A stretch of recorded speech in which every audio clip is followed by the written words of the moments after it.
Salut à tous. Alors aujourd'hui, comme dit, c'est prévu une petite vidéo sur mes dernières trouvailles. Donc je vous montre juste une première fois le premier. Donc c'est un Fiskars K40. Hein. Donc petit couteau, j'ai trouvé ça donc dans un magasin de bricolage pour une dizaine d'euros. Hein. Donc avec un étui en plastique. Donc l'avantage qu'il a cet étui, c'est qu'en fait vous avez un trou si jamais il prend l'eau, hein, donc l'évacuation de l'eau. C'est sympa. Et donc vous avez une lame donc relativement grande, hein, quand même, qui fait ouais un peu plus de 15 cm quoi. Donc comme dit, ça peut être pratique. Et un manche relativement gros qui tient bien en main. Hein. Donc voilà. Donc l'avantage que vous avez, hein, c'est le manche est assez gros. Donc quand vous travaillez beaucoup sur la journée, ben, comme dit, il tient, fait pas trop mal aux mains, vous n'avez pas trop d'ampoules. Hein. Donc l'avantage que vous avez également une garde ici. Et l'avantage que vous avez, c'est que c'est pas un couteau made in China, c'est un couteau made in Suède. Hein.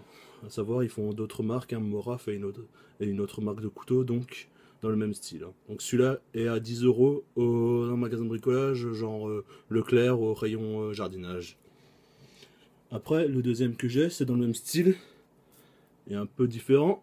Donc c'est le Bacho. Donc voilà, donc l'étui pareil, toujours en plastique, hein, avec également un trou pour l'évacuation de l'eau, le port pour la ceinture.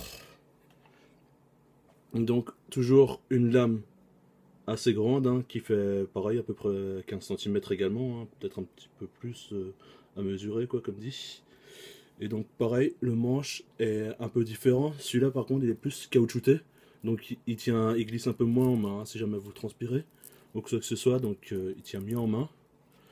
De couleurs toujours à peu près les mêmes, hein, orange et noir. Hein. Bon le orange c'est pas forcément très discret, mais bon si jamais vous vous baladez en forêt, si vous le faites tomber, vous le retrouvez plus facilement. Donc c'est pour ça qu'ils choisissent principalement ces couleurs. Et celui-là est aussi fabriqué donc en Suède. Alors pour le tranchant, je peux vous dire, j'ai essayé, donc je vais vous le refaire la vidéo.